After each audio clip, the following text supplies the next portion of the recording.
নমস্কার, তোমাদের সবাইকে সানা স্মাইল এডুকেশন সেন্টারে স্বাগত জানিয়ে আজকের ক্লাসটি শুরু করছি।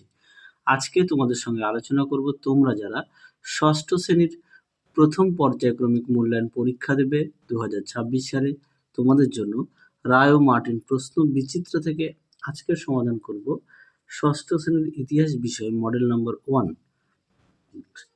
অর্থাৎ ইতিহাস বিষয় 1 নম্বর স্কুলের যে সমস্ত ছোট ও বড় প্রশ্নগুলি আছে তার সমস্ত প্রশ্নের উত্তরের সমাধান করে দেখাবো। চলো দেরি না করে মূল বিষয়ে যাওয়া যায়।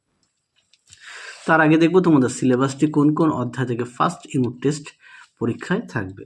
তার আগে বলি তোমাদের এবছর কিন্তু প্রথম পর্যায়ক্রমিক মূল্যায়ন পরীক্ষা 30-এ পরীক্ষা হবে, একটু মাথায় রাখবে। দেখো ইতিহাসের দ্বিতীয় আর তৃতীয় অধ্যায় থেকে পরীক্ষা হবে। দ্বিতীয় আর তৃতীয় অধ্যায় থেকে যে নাম্বারগুলো থাকবে, নাম্বার বিভাজনটা একটু দেখে নাও তোমরা। চলো এবার আমরা মূল বিষয়ে যাই। দেখো কি আছে প্রথমে আছে একে হোমো হাবিলিস বলা হতো, উত্তরটি লিখবে দক্ষ মানুষকে, অপশান সি। 2 আছে ভারতীয় উপমহাদেশে সব থেকে পুরনো পাথরের অস্ত্র পাওয়া গেছে, উত্তরটা লিখবে অপশান এ, কাশ্মীরের সোয়ান উপত্যকায়। 3 আছে আলতামিরা গুহার ছাদে যে চিত্র আছে তা হলো, উত্তরটা লিখবে বিশাল সারের, অপশান বি। 4 আছে আদিম মানুষ প্রথম কৃষি কাজ শেখে, উত্তরটা লিখবে নব্যপ্রস্তর যুগে, অপশান সি। 5 আছে এখনো অবধি পৃথিবীতে সব থেকে পুরনো কার্পাস চাষের নমুনা পাওয়া গেছে মেহেরগড় সভ্যতা, অপশান বি। 6 আছে লোথাল কথার অর্থ হলো মৃতের স্তূপ, অপশান এ। পরবর্তী প্রশ্ন দেখো কি আছে, 2 দাগের এক কথা উত্তর তো একে আছে হুনসুগি উপত্যকা কোথায় অবস্থিত। এই প্রশ্নের উত্তরটি তোমাদের পাঠ্য বইতে দেখাবো, পেজ নম্বর 21।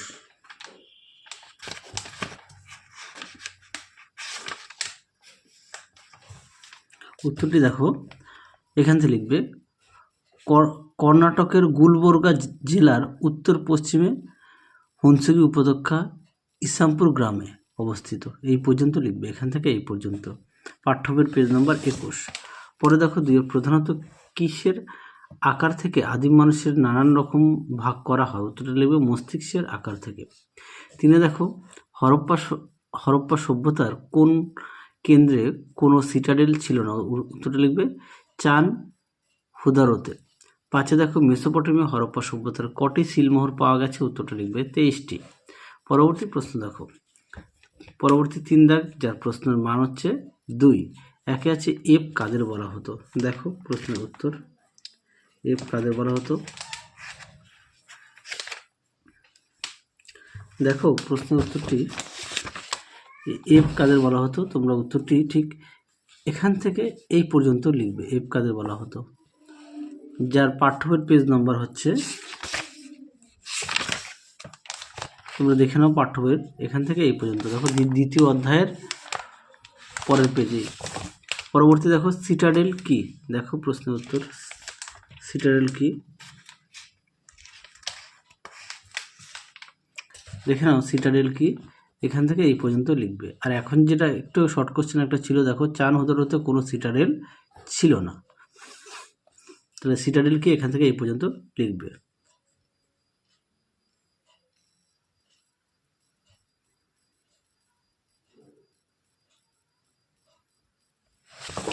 আচ্ছা, পরবর্তী দেখো 3 দাগের কি আছে, হরপ্পা সভ্যতার মৃতদেহ কিভাবে সমাধি দেওয়া হতো। এই প্রশ্নের উত্তরটি তোমাদের সহায়িকা বই থেকে দেখাই, দেখে নাও। উত্তরটি এখান থেকে এই পর্যন্ত লিখবে। আর সিটাডেলটা সহায়িকা থেকে একবার একটু দেখিয়ে দিই, হ্যাঁ, সহায়িকা থেকে একটুখানি দেখিয়ে দিই, তাহলে তোমাদের পড়তেও সুবিধা হবে। দেখো সিটাডেলটা কি, সহায়িকা থেকে দেখায়, এটা তখনকার তো পাঠ্য বই থেকে দেখালাম, এবার সহায়িকা থেকে দেখাই। পরবর্তী দেখো কি আছে, হোমোসেপিয়েন্স প্রজাতির 2টি বৈশিষ্ট্য লেখো। এই প্রশ্নের উত্তরটি তোমরা পাঠ্য বই থেকে লিখবে। দেখো হোমোসেপিয়েন্স বৈশিষ্ট্য সুন্দর করে দেওয়া আছে তোমাদের পাঠ্য বইতে, দেখে নিও। পরবর্তী প্রশ্ন দেখো কি আছে, 4 দাগের 4-5টি বাক্যে উত্তর দাও। একে আছে আগুনের ব্যবহারের ফলে মানুষের জীবনে কি কি পরিবর্তন এসেছিল, দেখো প্রশ্নের উত্তর। আর তোমরা প্রতিটা বিষয়ে অবশ্যই পাঠ্য বই খুঁটিয়ে পড়বে, পাঠ্যের দিকে অবশ্যই সবাই গুরুত্ব দেবে। দেখো প্রশ্নের উত্তর পয়েন্ট দিয়ে দেওয়া আছে, তোমরাও পয়েন্ট দিয়ে লিখতে পারো। পরবর্তী দেখো, আদিম মানুষ যাযাবর ছিল কেন? দেখো এই প্রশ্নের উত্তরটি এখান থেকে এই পর্যন্ত লিখবে। আর তোমাদের আগের ভিডিওতে সমস্ত বিষয়ের সাজেশান দেওয়া আছে, তোমরা যারা এখনও দেখোনি আমাদের প্লে লিস্টে গেলে সাজেশান পেয়ে যাবে। পরবর্তী দেখো 3 দাগের, মহেঞ্জোদারো ও হরপ্পায় শস্যাগারগুলি কেমন ছিল? দেখো প্রশ্নের উত্তর, দেখো প্রশ্নটির উত্তরটা দেখে নাও। পরবর্তী প্রশ্ন দেখো কি আছে, হরপ্পা সভ্যতার লিপি কেমন ছিল? লেখো। দেখো প্রশ্ন উত্তর, দেখো হরপ্পা সভ্যতার লিপি সুন্দর করে দেওয়া আছে, তোমরা অবশ্যই পড়ে নিয়ে লিখবে।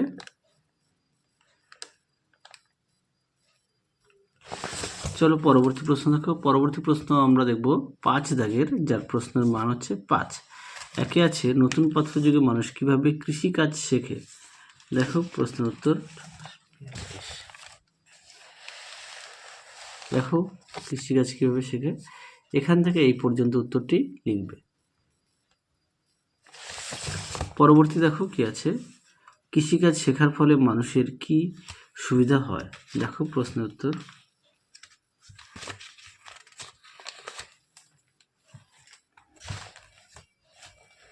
দেখে নাও উত্তরটি সুন্দর করে দেওয়া আছে, তোমরা অবশ্যই পড়ে নিয়ে লিখবে।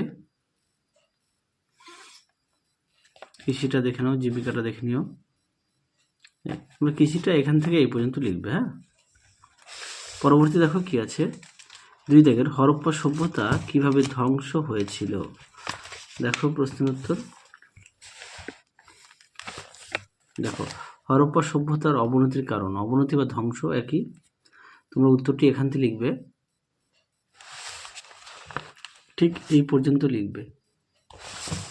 পরবর্তী দেখো, ভীমবেটকা সংক্ষিপ্ত বিবরণ দাও। এটা পাঠ্যবইতে সুন্দর করে দেওয়া আছে তোমাদের পেজ নম্বর 21-এ।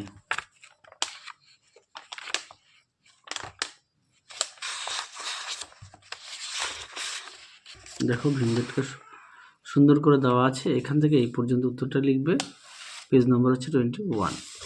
পরবর্তী দেখো, হরপ্পা সভ্যতার নগর পরিকল্পনা সম্বন্ধে আলোচনা করো। দেখো এই প্রশ্ন উত্তরটি তোমাদের পাঠ্যবই থেকে দেখাই। হরপ্পা সভ্যতার নগর পরিকল্পনা, সেটা এখান থেকে এই পর্যন্ত লিখবে, দেখে নাও, অবশ্যই ভালো করে পড়বে। আর আগের ভিডিওতে সমস্ত বিষয়ের সাজেশন দেওয়া আছে, তোমরা সেটাও ভালো করে পড়বে। তাহলে চলো আজকের মতো এখানেই সমাপ্ত করছি, আবার দেখা হবে খুব শীঘ্রই তোমাদের পরবর্তী ভিডিওতে। তোমরা সবাই সুস্থ থেকো, ভালো থেকো, আজকের মতো টাটা।